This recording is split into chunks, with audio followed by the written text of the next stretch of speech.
This is my video of my hedge trimmer, ThagBrco. It's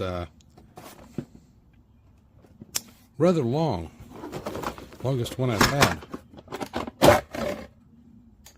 Kind of big guy here. It's got the protector on it. So I'm going to get my screwdriver, which comes with it here, and I'm going to put this thing together. It's got two packages of screws. The handle here, this seems to be two-part, and some holes inside here where they go. Oh, yes, it's got it's a brake system. You can tell that this turns in here and that goes in there. So when your hand goes up and hits it, it automatically puts the brakes on. So a little safety feature there. So let's put it together and then see what it does. It doesn't exactly say in the instructions.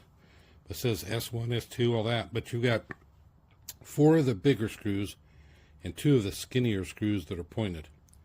And since you got 2 and 4, this down here holding the front guard on gets the 2 little screws on either side. And these 4 holes here take the 4 bigger screws, which seems kind of obvious, but I'll help somebody who didn't see that immediately. The small screws didn't actually fit in the screwdriver very well, and trying to put it in there, you can see it already burgered the screwdriver up pretty good, and because I couldn't push hard enough to get them in there. So if you got a decent screwdriver, a number 1 and number 2 Phillips, you might use them instead of the one that came with it. A number 2 Phillips is working fine for both the these screws and these screws up here. Just a better, sharper number 2 Phillips. The one that came with it's a little dull. So put this on here. The letters are facing toward the rear. And to put this on, I found that I take the red out of the inside of the black, slip it on there with a little square drive in there, and then this goes around the outside pretty easily. Now I'm going to put the screws in the inside. So for these screws right here, I found that their original screwdriver that came with it with the blunted point actually worked better than my sharper, my number 2 that had a sharper end on it. So I put it together. So this here is what it's supposed to look like. 2 screws, nice and molded. And I turned it over to the other side to get ready to put the screws in, and I go, what's going on here? Had a little bit of a quality control thing. The rest of my handle is missing.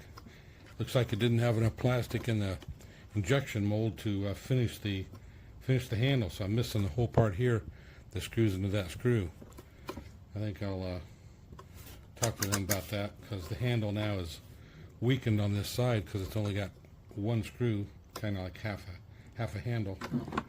Not going to make it as strong, but it'll still function, but not quite right. A little quality control issue there. Alright, here's where the battery goes, and here's my Milwaukee compatible battery. Put it in there and give it a hit and pull the trigger, and nothing's going to happen because you have to have the safety up here on this handle pulled it the same way. So you got a safety here and the handle. So pull the handle, pull the safety, and it takes right off. And I don't remember the dimension of this thing, but it's a good 2.5. Doesn't quite look like 3, but 2.5. And so it got dark here today, so I'm going to take it out and try it on a bush tomorrow. Let's see how the trimmer works trimming the tree here. Taking the thing off and pull the handle and then pull the safety, and it starts fine.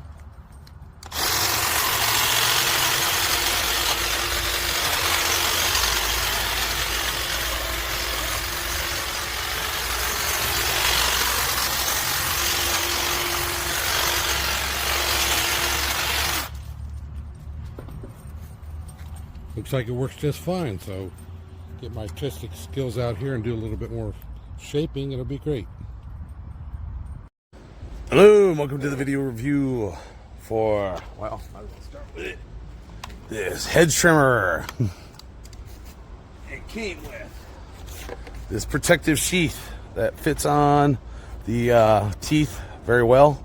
It ends at the bottom of the teeth, so don't try to push it all the way to the base of the hedge trimmer.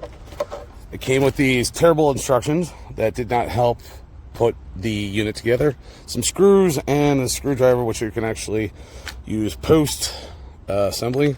That has both a flathead and a Phillips head. You only need the Phillips head though.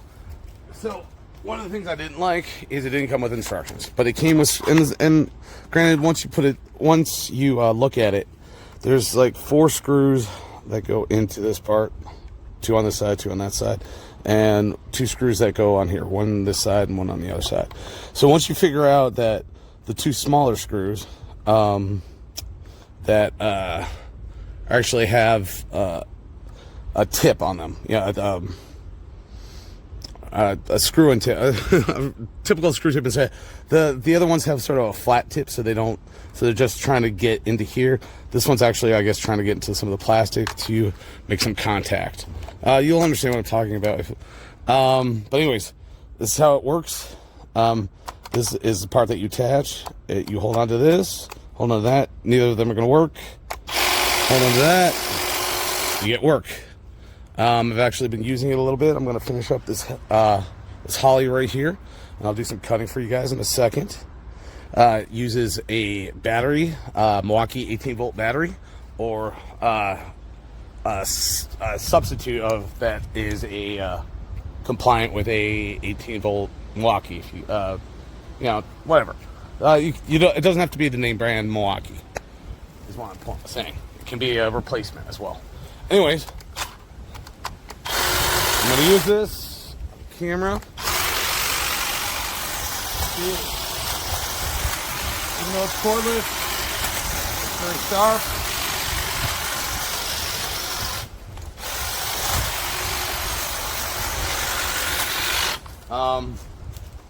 It has this guard here that you also attach to keep your fingers safe, hopefully. And in general, it's very light and easy to use, and I love the fact that it's cordless, because in the past, my old one, I actually got the cord caught in it a couple times, so that's impossible here. And you can take it anywhere, and it's a lot easier to use it a little higher up, etc. Anyways, hope this helped.